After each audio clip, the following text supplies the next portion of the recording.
Rolling Stones. Umesema niweke timer.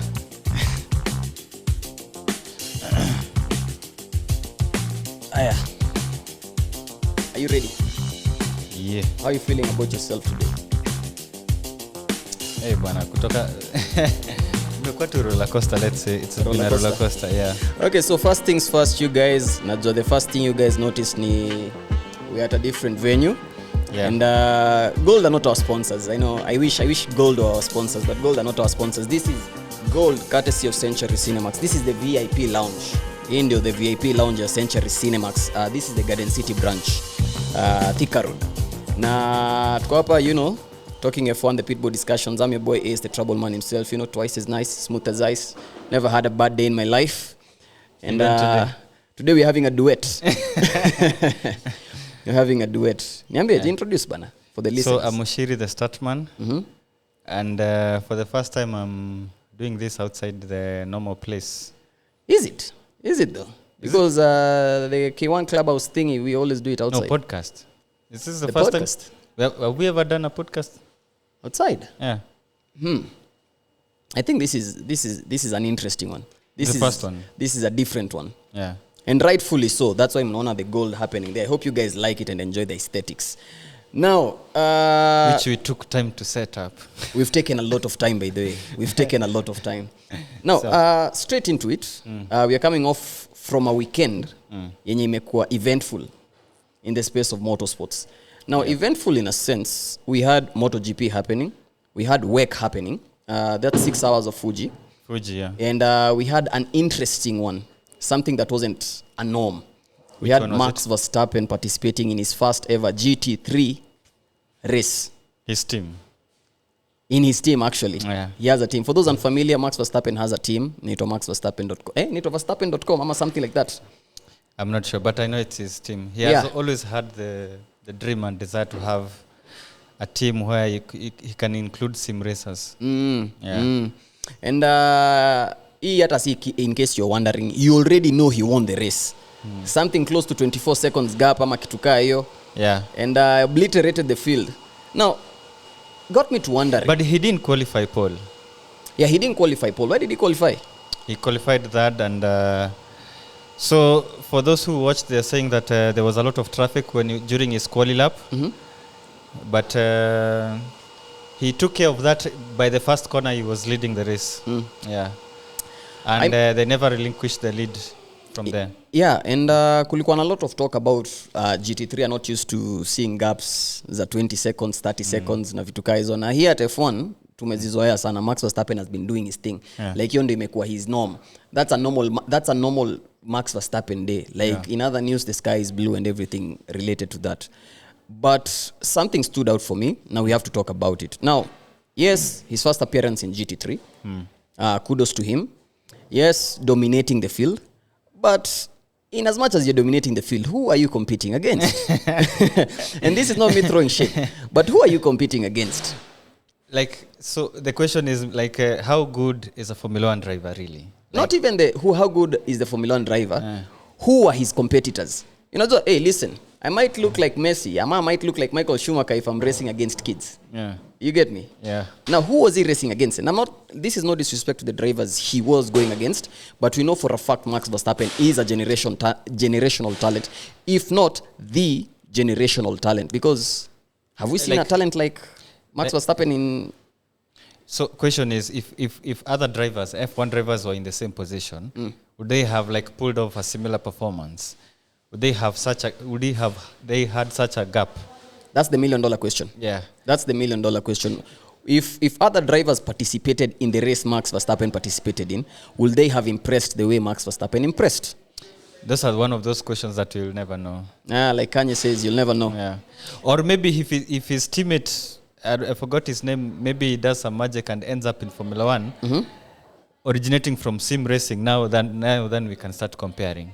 Well, but just one guy switching, he cannot represent every other driver. There was a lot of shade kwanza stemming from Max Verstappen's performances, especially from the Ferrari camp. People were talking about how Max Verstappen first race in a Ferrari, because he did win in a Ferrari, a 296 GT3. And guys were like, listen, Ferrari, they've had the whole season. They've not had any race wins. And Max Verstappen in his first try, win in the bag. And people are coming particularly after guys like Hamilton, Leclerc. They seem to forget Ferrari is not participating in only one discipline. Tuko pale WEC. Now you guys kwani mmesahau 24 hours of Le Mans? You're forgetting your winners. Kina Robert Kubica. I think it's, I don't know if I should call it the Max effect. Is you know Max has always said that whatever he does, he doesn't think anybody else can do. But as time is going by, he's sort of proving it. But we have never had this comparison whereby we see like how good he is compared to another F1 driver in another discipline. So the only thing we have for now is just speculation, because we can never know. It's so hard to know, yeah. Well, I mean, we will find out at the end of the day, maybe, if we draw some conclusions here and there, join some dots here and there. But this got me to thinking. Max Verstappen dominating that field, he is coming off a purple patch. He is on some momentum. Yeah. I don't know if I can call it some momentum. He is on some momentum. And the momentum I'm talking about is since the summer break, since the resume of the second half of the races, the resume of the second half of the season. Max Verstappen he's been swinging. He's been swinging, and he's been swinging for the fence. Because it's about the car. The car is it though? Yeah, because where does individual brilliance get into the picture? Okay, so the reason why I'm saying the understanding of the car is from the comments he made. He said nowadays they don't have to twinkle many things as before. They know it's either we are playing with this. These are the places where we can twinkle with to get performance. We are not like all over trying to change everything. Now they know at least where they are. And what makes also me say that is also how Yuki performed in Baku, because he had race pace. Quali was not good, but the race pace it was there. So, and I think it is the best Yuki finish in a Red Bull. So I think the car may improve. But so now we are seeing if the car improves, we see how Yuki has improved, and now we are looking at how Max has improved with the same improvement of the car. It also adds up to how good Max is in the whole grand scheme of things. I don't know how to phrase this question, but has Laurent Mekies finally stabilized the Red Bull ship? Because it looked like Hell's Kitchen when Christian Horner was there, and everything was just in flames. Now, since he came, I mean, the results have stabilized. I mean, the second driver, the second seat still has some issues. And I believe that's down to car development. I'm not really sure about that. That's down to car development, though. Car, yeah. But Max Verstappen's performances have stabilized, and he is finally extracting the maximum from that car. And he's always extracting the maximum. I mean, extracting the maximum. Normaliza P6. Yes. He's always extracting the maximum. He's extracting the maximum. Now he's getting podium places. See, that's Max. Like he always extracts the maximum. Like if Max is whatever he's doing with that car, nobody else can do it. You've been saying that for a long time. It's always he's always extracting the maximum, and when we try to measure where the car is, as I said, I look at Max's performance and Yuki's performance, and Yuki's performance has improved. Yeah, and also Max's performance has improved. It's only that when Max improves, since he's always fighting with the top guys, his improvement is much more in the limelight because it resorts to winning. Well, as opposed to Yuki, since he finished P6, which is the best since he came to Red Bull. Now, since we are talking improvement and performance, that two race win, I'm talking Baku and the other race, the one he won, was it? Monza, your home ground. The Temple of Speed in Baku. These two race wins have catapulted him back into championship contention. Now, I know I was one to make jokes about Max Verstappen. Number 33, Tayarisha. Next season, back to number 33. But, I mean, 69 points off the top, and the top driver being Oscar Piastri currently. For Max Verstappen, that's an achievable feat. That's not impossible. That's not impossible. Okay, in realm of possibilities, yes, it's a possibility. But in terms of where the car performs well, because we only have, I think... We have Las Singapore. Vegas. You only have We have Singapore. I know, not a popular Red Bull track. We have Brazil. Max has never won in Singapore. Yeah, but we have even Brazil. with the best car, he has never won. Yeah, in he has Singapore. never won in Singapore. Yeah. We have Brazil, where we know Max Things has can happen. arguably one of the best Formula One races ever there. It was raining, lakini. Yeah, it was raining. Yeah. We have Las Vegas, the way you said. Las Vegas now, that's where the hope is because of There the is a streets. there is a And possibility. it's also a street circuit. You know, Max has most points on a street circuit so far. Yeah, then you should be more confident about Vegas. Yes, that's why. Vegas. And not it's Vegas, only Vegas. Singapore. Singapore is also a street circuit. You should be confident about Singapore. You see, I'm looking at the track record. Max has never won there. I don't. If he wins in Singapore, that win will mean even more than Monza for me. Personally. Yes. Because of he has never won there. The dark cloud surrounding the Singapore GP as a Red Bull fan. Yes. Okay. And also it's the last place. What about Mexico? You know, Max is a very adaptable driver. Now we know Mexico, the change in elevation, the high altitude race, and all this. And they have a very long straight. They have a long straight. You know, Max likes riding the curbs, and you know it has a lot of corners and cars. Slow corners. It's exactly. There are those slow corners, and there are that back straight. Maybe there. But McLaren, the way, you know, if you remember the McLaren performance in Mexico last time, those guys were nowhere. Like they went kabisa and they disappeared. And what I'm thinking about Sai specifically is the whole thing about mistakes creeping into the McLaren camp. Should I call them mistakes? Because we've seen it on the Lando side. We hadn't seen it on the Oscar Piastri side. But Baku became an equalizer of some sorts. Because Baku was the one stage where we saw Oscar now, you know, melt under pressure. Because he had crashes at, was it qualifications? During qualis he crashed. Baku, like Baku was a weekend for him to forget. Yeah, it was a weekend for him to forget. It was messy for him. And the race, come race day, we saw Oscar, you know, make a mistake. Yeah, he didn't complete even a single lap. We are used to Oscar-worthy performances from Piastri, pun intended. But on the back weekend, it was a weekend to forget, like you said. Yeah. But now, my question is, Oscar has been on such a long purple patch. Yeah.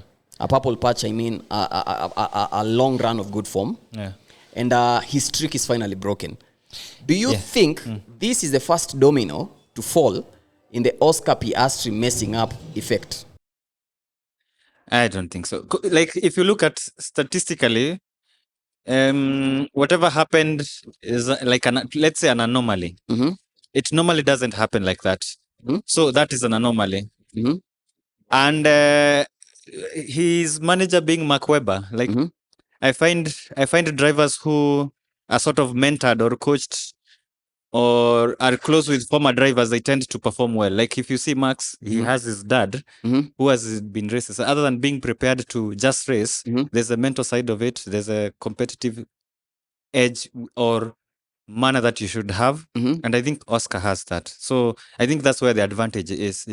His mentor or the person who is like checking on him is a former racer. So he knows exactly what it is to be in Piastri's shoes. So I think that's where Piastri has that advantage. And whatever happened in Baku and also whatever happened in Australia, because he had a spin while leading the race and he fell from P1 to P9. So I think those are anomalies. Considering the races we have done, if he was to maintain the same statistical performance, he should have this one in the bag. No. Now, challenge for the fifth. Do you think it's a mountable challenge ama ni mambo ya kuonea view sasa? Challenge for? The fifth. Because he's now he's a four-time world champion. Do you think he's finally getting that fifth? Do you think it's a possibility in the realm of possibility, like you said, ama do you think it's a far-fetched dream? It's better we focus on next year, just like you guys. We're not doing that. We're not doing that. Because right now, the circuits that Max could win, they are not that many. And Oscar's performance, as I said, is an anomaly. If things go back to factory setting, hey, Oscar is going away with it. Okay. Yeah. Let's see how it goes. And what do you think? Like, it is an anomaly for Oscar, ama Ama you feel like I feel part of something else. this is the start of something else. I feel this is the first domino to fall. That Oscar messing up at Baku did show us Oscar is not invincible. He's And human. he can make mistakes. He's and a I think human. Lando could be the biggest beneficiary of this. But he wasn't in Baku. I know. And I have some problems with that. Yeah. He could be the biggest beneficiary of this. But I think the one who will actually run away with it is Max Verstappen. Max Verstappen is the one picking up the big points when these guys are messing up. It's not because Oscar messed up and Lando was the one who was supposed to capitalize. I don't care what was happening during the race. The moment Oscar got out of the race, Lando should have told himself, listen, come rain, come sunshine, I am getting those 25 points. I know they don't have the extra point for fastest lap, but he was supposed to be telling himself, I need to get those 25 points. I don't care how I do it. I just have to make sure I do it. And he didn't. Now, Max Verstappen, when the leader is messing up, he's making sure he's getting those 25 points. Now, where the problem comes in is we have 7 rounds to go, 8 rounds to go. And we have a 6-9 point gap. And I guarantee you, there is another Oscar Piastri. You can see it. I definitely can see it. There's another Oscar Piastri. There's another driver who likes to capitalize on people's mistakes. Yeah. And he did it so well. Mr. Blimey. They had some PR arrangement where they were like, he's not feeling well. It was PR. PR management, bana. Kwani we don't know Mercedes guys, bana. We know them properly. Tulisema Talibans. We know your tricks. We know your tricks. Talibans, we know all the tricks in the book. But he did the most George Russell thing in Baku. Which is? Capitalizing on people's mistakes. Trying to go long so that in case of a safety car, because there's a time he was leading the race and Max led every lap. So he made sure, Russell pitted before Max. Sorry for that. But he did the most George Russell thing I know of him. Do you know George Russell falls in a category where he doesn't even belong in? He is a 2025 race winner. In a Mercedes. Yes. Let's be honest. Like, the Mercedes is in the pop. Wait, has he won this year? Canada. When Lando and Piastri took each other out, George Russell was the beneficiary of that car. And they had good pace in Canada. They had good pace, but it wasn't race-winning pace. Something just happened and he picked up the results. They have been performing well in Canada even the previous years, Mercedes. Listen, if Oscar Piastri and Lando Norris don't have the incident they had in Canada, is George Russell winning that race? No. Exactly. He is a beneficiary of them messing it up and him coming and cleaning things up and taking home the points. We are here. The fastest car is undoubtedly, clearly, head and shoulders above everybody else, McLaren. The second fastest car is arguable between the Ferrari and the Red Bull. Yes. Because Max in a Red Bull, the Red Bull is competent. The Ferraris, they are competent, but they haven't gotten any wins. The only win they have is a sprint race win by Lewis Hamilton in Shanghai. Yeah, when they had that, I would say League of Law, it's only that race wasn't going full. So you know what happened on Sunday. But what happened on Sunday happened. But you get my point here. Yeah. But the Mercedes aren't in the picture for challenging for wins. If we're being honest. If we're being honest. And yet they have a win. And this is the driver they wanted to let go. But they were letting him go for Max Verstappen. So we kind of understand what was happening there. But anyway, let's wait and see. Do you think another podium is in for Russell during the season? 100%. I can't because there has to be a mess somewhere. I know there is a mess somewhere. There has to be a mess somewhere. I know there's a mess somewhere. It's not that there has to be a mess somewhere. I know there is a mess somewhere. And Russell will be there. To pick up the point. So, it is what it is. It runs in the family, the Mercedes family, to pick up this. Because it's not the first time you're seeing Mercedes pick up points when people mess up. Even during the Valtteri Bottas days, it's something they used to do. So, yeah. Even Kimi had a good performance in Baku. I don't talk about Kimi. I don't want to talk about Kimi. I have my own problems with Kimi. If you have a problem with Kimi, follow me. I'm going to reply in the comments because I also have problems with Kimi. You meet in the comments. We meet in the comments. We discuss Kimikaze himself, Taliban Tonelli. That guy. I'm not forgiving him for the Dutch GP. I'm not forgiving him. So, Sainz had once said at the beginning of the season is that you should not expect podiums from me. You should not expect any race win from me. But what you should expect is that I will do my best. I will do my best. I will do my best. And Alex Albon had been wiping the floor with him until he pulled a very big one out of the bag. He pulled a big rabbit out of the hat. And people are now forgetting that. But Alex Albon has been wiping the floor with him at yes, Williams. Albon has been the consistent guy with Delivering. the points. Yeah. It's only that Sainz, his stars aligned. But kudos to him for holding the race because applause. Kudos to him. Yeah. Because it started from quali. Yeah. It started from quali. I think he benefited from a bit of a mess there and a threat of rain. Yeah. And people going and off. And a gazillion red flags. Yeah. And we thought he'll quickly fall. And the premier challengers being the ones who are actually causing the red flags. Yes. And you remember even the guys in K1 predicting, no one was putting signs there. They knew like signs will fall like a stone. There's one guy who put signs. There was a guy who put signs. There is one guy who put signs there. Shout out to him. Shout out to him. There is one guy who put signs there. Man, that was a good. So, but he held, and the Russell overtook him from the pit stop. Did you see how he came into the pits? Refresh my memory. I think we might find he came full send. Like there's some like a left and a right, and then a slight left so that you can align with the pits. Russell came full speed. Just did like the steering was like and then the brake. Just so that Russell is the person who lost the least amount of time in the pits, and it's not even, and he did not have the shortest pit stop. It's how he entered the pits. So yeah, moving on to performing. I'm a world-class athletes. We know what happened over the weekend, Pale MotoGP. But fast. So as you can clearly see, just a quick break before we continue. When you snap your fingers, things appear. No. Yeah, maybe.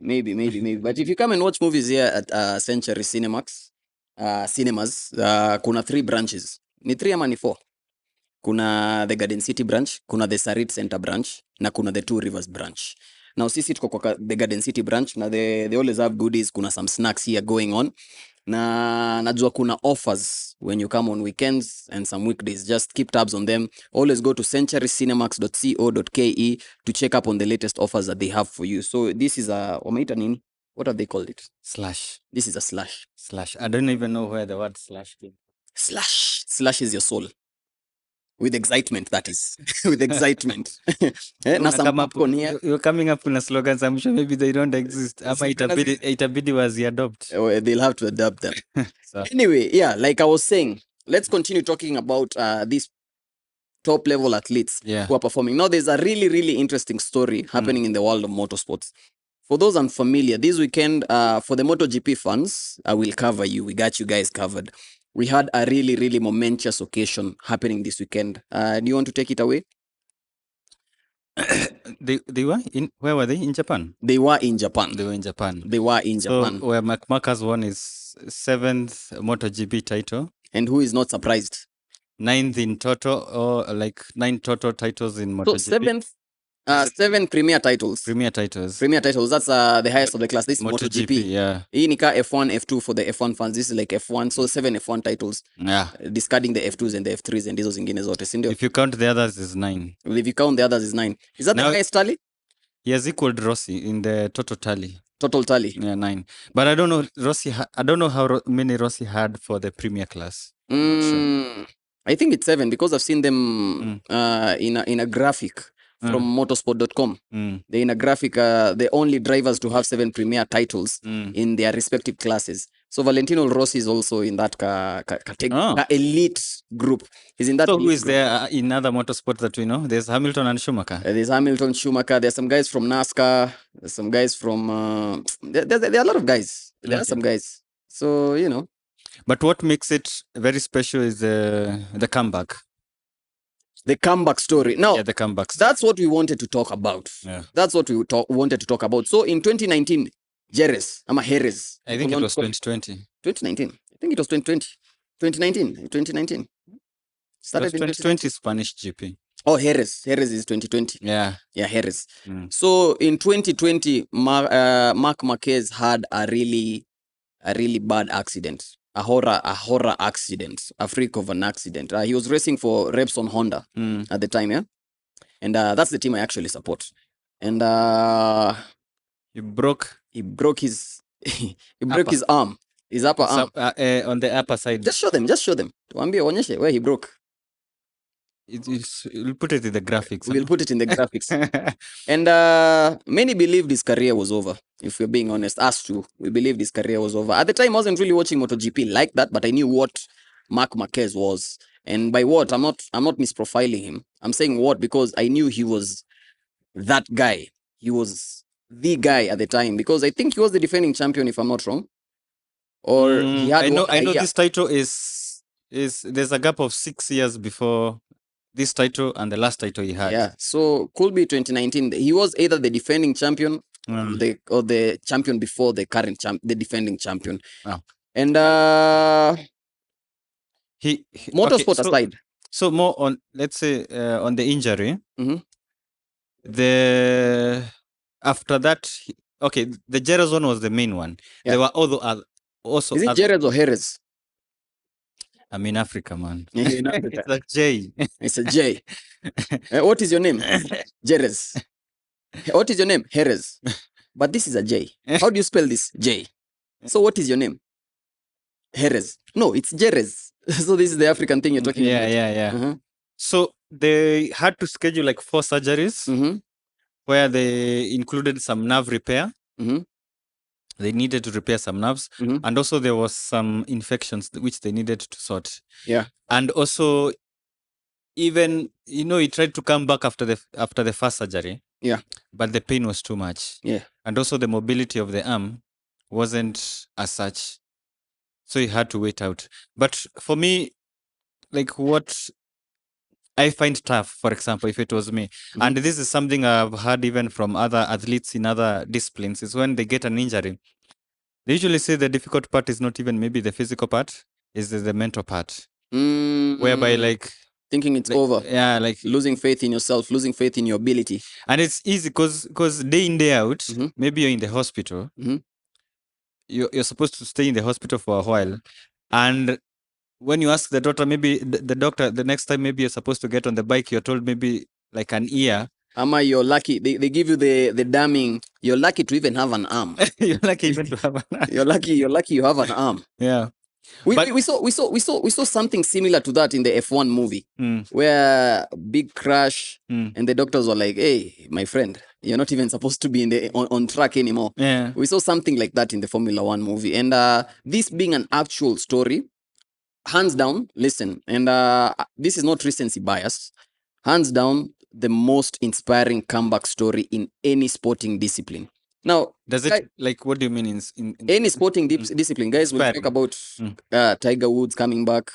Guys will talk about Michael Jordan coming back in 96. Was it 97 or something like that? Yeah. And you cannot compare. No disrespect to all the other disciplines or whatever they did. The boxer, not Muhammad Ali, the baddest man on the planet. The guy with the tattoo, Mike Tyson, coming back.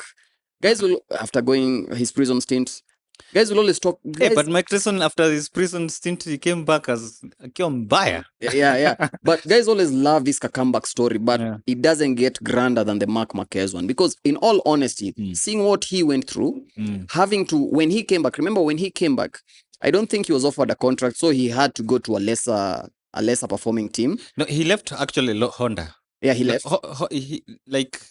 Honda did still want him, but he said, this thing is not, this bike is not working. Like among the accident he had, I don't know which year, he had like double vision. Yeah. Imagining like, how these riders depend on vision. Yeah. Now you are seeing double.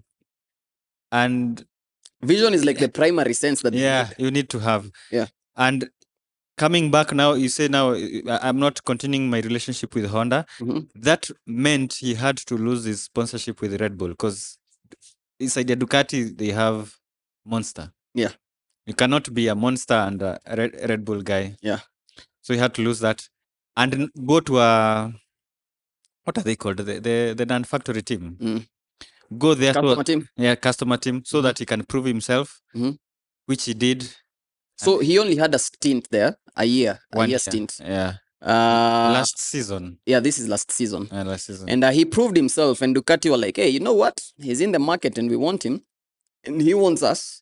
And he is arguably the greatest of all time. I know. Dr. Rossi fans, please hold your horses. VR46, we know the doctor is still Paliaco. You, I know you like Casey Stoner himself. And but Casey Stoner didn't achieve as much as what these other. Yeah, he only has 2 titles, yeah? Yeah. Huh? I think it's 2. He has one with Ducati and he has one with Honda. He has one with 2 teams. Just like Mark. He has one with Ducati and Honda. Yeah. Yeah. And with the Marc Marquez situation, he went to Ducati earlier this season and he has been wiping the floor with that grid. Yeah. Now, guys, some MotoGP fans might be like, hey, you know, Martineta was not there and he has a broken collarbone. Hey, easy injuries are MotoGP, bana. Hey. They're usually excess. Extreme injuries. What do you mean you have a broken collarbone right now? He just came back from injury. He's not back on the hospital bed with a broken collarbone or something like that. And I'm like, even the Marc Marquez, listen, if you're listening to this or you're watching this, but just look up the Marc Marquez injuries and the surgeries he has undergone. You can even see on his arm, he's full of stitches. Let me ask you, during those time of injuries, did you actually think he would come back? But personally, if I was honest, I thought that was it for him. Like even Marc Marquez? Yes. Marc Marquez? Yes. Okay. When, during those 2020, 2021, because he was trying to come back, another injury, even in 20, I think the last one was 23. He had a very bad, even me, gloomy. Even me, I said like maybe he has achieved more than what most riders have achieved. He should just call it a day. He should just call it a day, because like you see, when you see the injuries that he has been having, if you just one up more just a bit, you might be talking about him not being here. That's a uni. He's about to tell us goodbye. Adios, muchacho. Because the trajectory was not good. So personally, if I was advising him, then I would have told him, hey man, hang the boots or hang the gloves, whatever they have. But hang the helmet. Yeah, hang the helmet. But he didn't. He trusted in himself that he could come back and do it. And he said that if like the whatever he bet on himself when he was riding for Gresini, it's like, let me see what I can do. Like let me see where I am. Yeah. And then now I can know if I find myself that I cannot win a title, he's gonna call it quits. So he had. But he still had something left in the tank. He had to come back, see it for himself. Like do I still have it? Hey, ladies and gentlemen, boys and girls, this is a life lesson. If at first you don't succeed, what do they say? You try and you try again. And Marc Marquez is living walking proof that you can come back from anything. I won't even lie. Listen, I was assessing his situation objectively. I was looking at it, and yeah, I am a Marc Marquez admirer because he is the rider that, you know, when I watch MotoGP, he's the rider who's on top. Of course, he's the one I see most. He's the name that gets thrown around more in my time watching MotoGP. Right. I haven't seen much of Valentino Rossi, but he does have some, you know, legendary, you know, he's a champ, man. Legendary status to his name. Yeah. I haven't watched MotoGP like that. I won't even lie to you guys. I won't sit here and lie to you guys. That's not what I do. But with Marc Marquez and the little I have seen, I've watched MotoGP for 3 seasons now. Now, the first season, I saw Pecco Bagnaia win the championship. The second season, last season now, guys are keeping me on it. The Honda Mac? No, I didn't see the Honda championships. The reason I supported Honda is because I have Honda merchandise and I used to have a Honda bike somewhere. So the Honda merchant came before MotoGP? Yeah. Okay. Yeah, it came before MotoGP. And I saw the Pecco Bagnaia one in 2023, the Pecco Bagnaia rain. And I saw the 2024 Jorge Martin rain. And I was actually rooting for Jorge Martin. If you can remember last year, I was actually rooting for him because I like an underdog story and I liked the name Martineta, the Martineta. You guys are telling me they have tags. Yeah. They call signs. It's like for the fighter jet. Yeah, they call it call signs. And now with Marc Marquez, I always knew I have a soft spot for Marc Marquez. I know I have my issues with Valentino Rossi because of that kick, the infamous kick. You remember the infamous kick? Yeah, Malaysia. But seeing how he has dominated the grid in 2025, and guys will be like, hey, listen, he's in a Ducati, he's in the best bike on the grid. You could argue that. Kind of similar to how people are saying Max Verstappen is in the best car. This is 2023 now. And it's easy to say that. But when you put other people there and they don't perform. Yeah, but it's also in the manner, in the way he did it. In the manner, the way he did it. Because he's come into a team. Pecco's team, I'd argue this was Pecco's team. Yeah. Wiped the floor with the whole team. People are even. What is going on? Remember, there was this comparison. But the year Marc Marquez went to Ducati, early this. Late last year, early this year. Yeah. We already knew. Because we knew already Hamilton is coming to Ferrari. Yeah, silly season last year. That's when it was announced Marc Marquez. This is around July, August last year. That's when they announced Marc Marquez is going to Ducati. Now Hamilton was announced before the start of last season. Yes. Yeah. So there was this comparison: legendary driver joining a red Italian team. Like, only one of them is performing.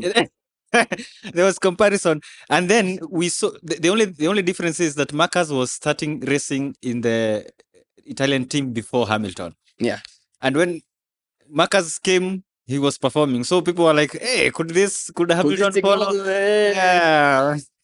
Listen, Hamilton. Speaking about talking Hamilton. Oh, anyway, let me not talk about it. So there are some really dope snippets, pictures, and him being emotional as he attaches his name to the Tower of Champions. Do they call it the Tower of Champions? And it's a really cool concept. Yeah. It's a really cool concept. Why don't we have that? We need that in Formula One. And you do it after you win it. After you win it. It's not at Yuko Badai. Mwisho wa season that's at the FIA Awards, CG Gala Awards. That big. If it's in when Japan, it is sweetest. Yeah, when it is sweetest, you get there, you're given your plaque, you're given your stripes, and you were sort of confused. I think it's been a minute. Yeah, he said it's been a minute. Yeah. It's been a minute. And when you look at when you look at the tower, you could see his name up chini too. Yeah. You can see, listen, it's a really cool concept. And for those who don't know what I'm talking about, just go Google it, look it up on YouTube, on wherever you're looking it up. The Tower of Champions MotoGP, and it's a really cool trophy. I think it's the coolest trophy I've seen so far.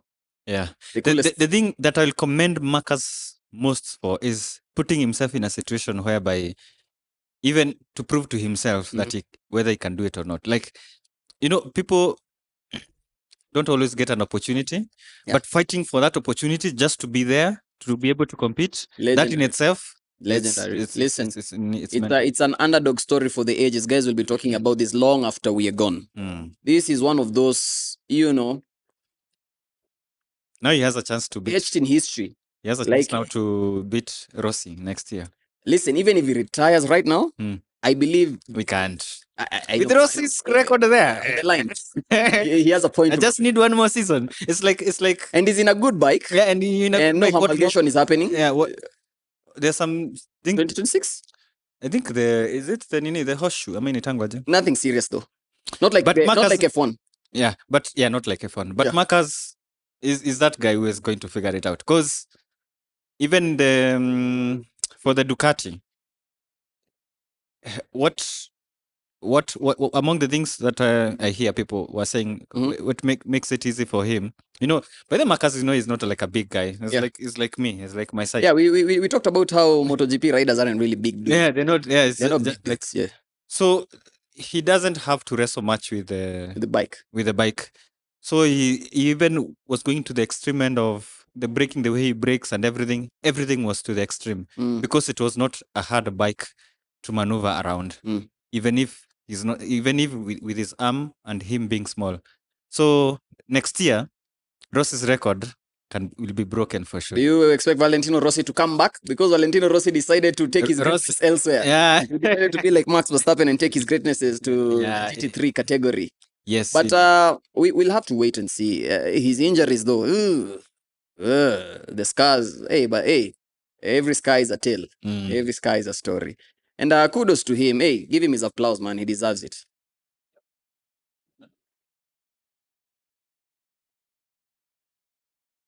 He has refused. No, it has actually done. Oh, yeah. Okay. It's true. So that's Marc Marquez. Now moving on back to Formula One, the sport we know and love. Yeah. the Red Bull second seat saga. So, rumor has it, or a little buddy told me, rumor has it, these three drivers, Liam Lawson, Yuki Tsunoda, and Isaac Hajar, have 3 races to prove themselves to Helmut Marko and Laurent Mekies. But what for they that have to Red Bull second seat.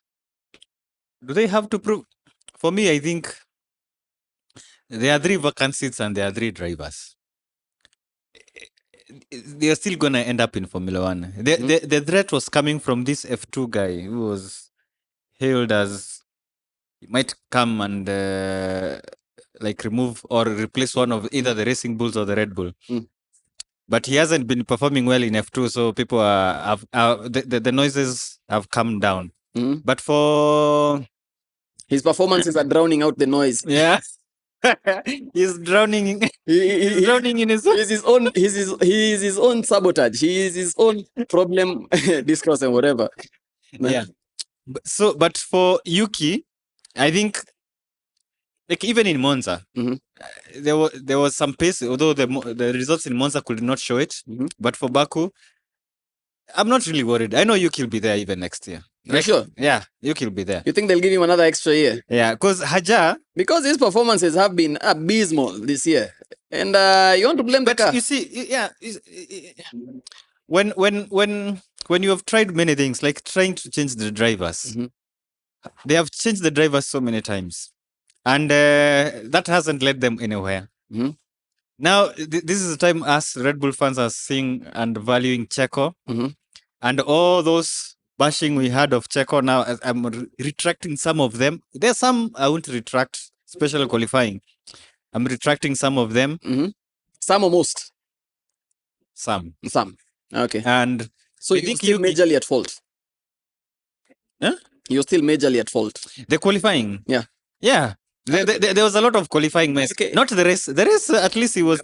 I wanted to hear it from the horse's mouth, being a Checo admirer and all, a Checo fan and all. Yeah. I just wanted to hear it from the horse's mouth. But for Yuki, I think he's holding his own. I don't think it's fair. Like, we know Yuki can deliver. It's only that the set of the circumstances or where he is, things were not adding up. But I think for now, he said he's beginning to understand the car.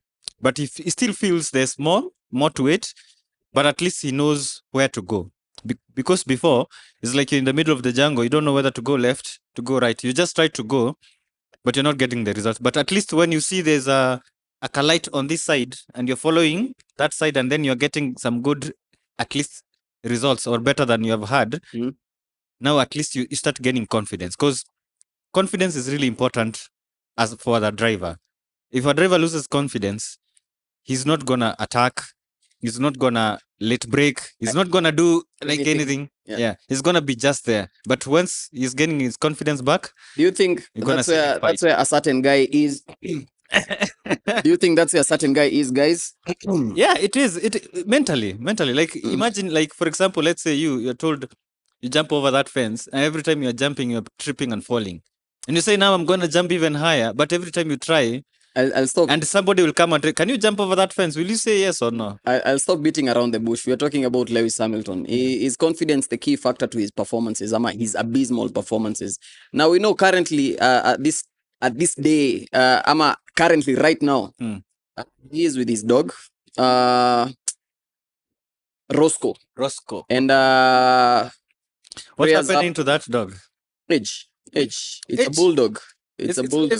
I heard it's because it was not eating meat. Really all I saw is a picture. Did you see the picture? Yeah, I saw the picture. The hospital like in a coma. Look like an ICU kind of thing. Yeah, it's an ICU situation. I think they had to stop beating or something close to that. Had stopped beating? Yeah, and they had to, life support machine stuff. And I'm not a doctor, so excuse me. Excuse my ignorance. You're not a doctor, you're not a vet. Same. Potato, tomato. But yeah, so sad to see, we know that pet, Roscoe. I won't even call it a pet. Have you ever lost a dog?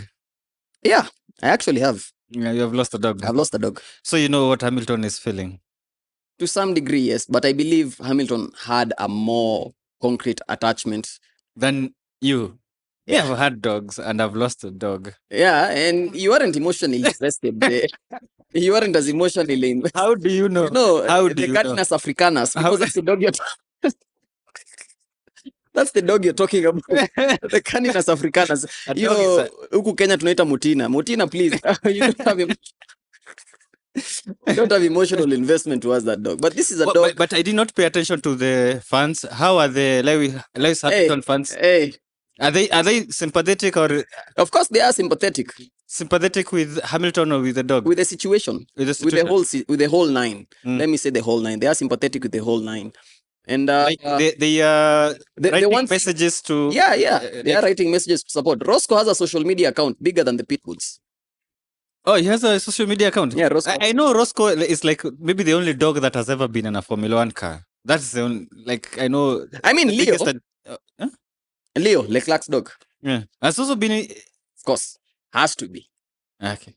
Has to have been in the car.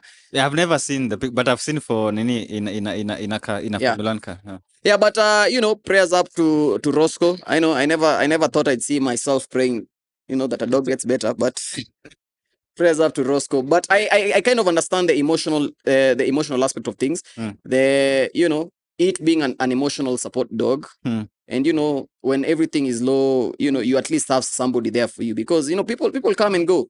But having a pet that actually has been there with you through the journey, through the highs and the lows, and will never turn its back on you. I do understand where Hamilton You is said coming from. emotional dog, like Emotional support, yeah, they exist. Okay, so what I know about these celebrities is that as much as we see them on the limelight, like when the race is over and it's the evening, mostly they are all alone. Yeah, they are. And that's what I'm saying. I know Hamilton is losing a big part of his life. So I don't think it's an act. I don't think any of it is an act. I think this is genuine loss. This is genuine loss. And I hope, he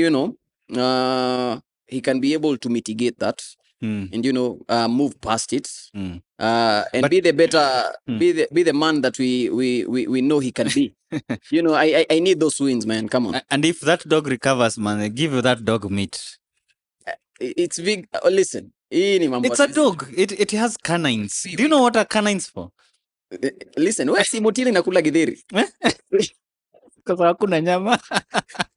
If he wants to give the dog celery and broccoli, let him give the dog celery and broccoli. I don't know how that works. I really don't know how that works. I'm just saying, I'm not above and beyond my tax bracket for me to understand the workings of that dog's diet. What I'm just saying is that there's a way. I don't try to fight nature. Personally, I don't try to fight nature. Umesema if you are made to eat meat, eat meat. If you can get it. If you can't get it, like Bosco or anaitwa Mutina. If you can eat Canis africanus. can eat githeri because those one can. But anyway, that aside, aside. Now, we hope, because we need him for Singapore. Ferrari are yet to get a win. Nimeona some damning stat. I've seen some damning stat that we might not. This might be the first time in the ground effect era we might not see a Verstappen 1 Leclerc 2 finish. It has happened every year since the ground effect came into effect. P1, 2022, yeah. Max P1, Leclerc P2. Or Max P1, Charles P1, Max P1, Charles P2, or vice versa. Or vice versa. It has happened in 2021, 2022, 2023, 2024. In 2025 right now, looks like it's not going to happen. But it is what it is. It is what it is. But you guys, there was a time you were having good performances in Singapore. Yeah, we still have good performances in Singapore. So I'm still optimistic about Singapore. I'm still optimistic about Las Vegas. We can pull a rabbit out of the hat in this one. So I don't really know. And plus the Pope blessed Charles Leclerc's steering wheel. I don't know if you saw that. Yeah. In case you didn't see that, just go to the Pitbull socials and you'll see it there. It's a highlight over there. Pope. Guess the Pope's name. No, I don't know. Pope Leo the 14th. What is Leclerc's dog's name? Oh, you just told me Leo. It's Leo. Yeah, so Leclerc has something with Leo. Those analogies zile zinaendanga huku. I need to know his star sign. His star sign yake ikikuwa a Leo. Then that's crazy. Look it up. What's Leclerc's star sign? We'll just put it here. Yeah. We need to see if it's a Leo. Then it's Nani won there. Vettel, I think, was his last Ferrari win. Vettel is the most successful driver in Singapore, no? I think so. Yeah, 5 wins. And Red Bull he has been winning there with Red Bull. He has also won there with Ferrari. But Max hasn't won there with a Red Bull. Seb. And, and I don't think a Ferrari has won there since Vettel. Remember? The Carlos Sainz one. What was that? Was that Las Vegas? The one he broke the dominant Red Bull streak.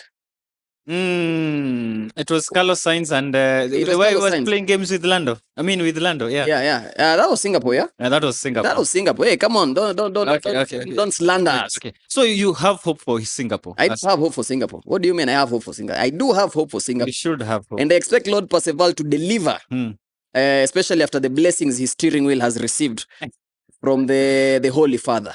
So if you have, okay. let's see how that goes. We are still optimistic by the way. We haven't given up yet. Yeah. We are still optimistic.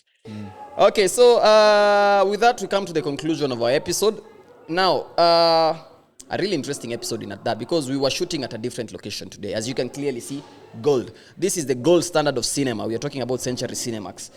Now, you're always wondering where to take your lady for a date. Umesikia? You're always wondering, hizo ni 7D sounds, you know? The greatest of the greatest. I hope unasikia. I hope unasikia. Hiyo ni introduction ya IMAX sasa. That's hiyo ndio introduction. So yes, guys, like I was saying, you're wondering what to do with your weekends. Centurycinemax got you covered. Unaona shanza kukula popcorn. Enjoy yourself. Shika, enjoy yourself. Iko sawa ikiwa hapo. Iko sawa. Iko sawa ikiwa hapo. So anyway, like I was saying, kuna a lot of movies in the lineup. We have Avatar, and this is Avatar 2, Way of the Water, as we prepare for the third installment. See, third is on the way by James Cameron. Yeah, so this is showing from third. You know, we have Tron, the sci-fi futuristic thing, the racing thing going on. And whether you should watch Tron. Tron is a really good movie. That's in 10th October. Just, you know, again, go to centurycinemax.co.ke. To book your ticket. So Tron will be showing from 10th October. We have Him. It's a really interesting sports story hivi. Something NFL. To look out for. Yeah, NFL hivi. And that's 3rd October. Black Phone 2. This looks like a horror film for all you horror film lovers. Black Phone 2. Yeah. Black? Black Phone. Simu. Black Phone 2. Yeah, Black Phone. Simu ya black. Simu ya black. Okay. I think I watched the first one. Kulikuwa na some, if you receive the call, something was happening, some crazy things were happening. So this is Black Phone 2, and then the Chainsaw Man. Black Phone 2, that is October 17th. Then we have Chainsaw Man. That is 31st October. That's Halloween. So you guys don't have Halloween plans? Centurycinemax kuna Halloween plans. Kwanza hii Black Phone 2, I have to watch this Black Phone 2. Hii Black Phone 2, hii simu ya black hii. Simu yako ni ya kala? Always black. Hii simu ya black lazima tuone. Anyway, that's been it. I'm your boy Ace, the trouble man himself. Pitbull discussions joined here by Mushiri the Statman. By Mushiri. Na leo tumekuwa kwa the gold standard of cinema, Centurycinemax. Oh, guys are wondering the gold standard, where does the gold come in? Who gold wana to sponsor nini? No, they're not sponsoring us. This is the VIP area. This is the VIP lounge. I know you can hear some snippets huko nje za movies. Tumekuja Prime Day ndio mjue cinema ziuja on a random day. We are shooting on a random, today is on Monday actually. Today is on Monday. Monday mchana na cinema imejaa. People have money to watch movies. Kujeni muone movie Centurycinemax by the socialize with your friends. Tell a friend to tell a friend. And catch you guys on the next one. Yes? Peace.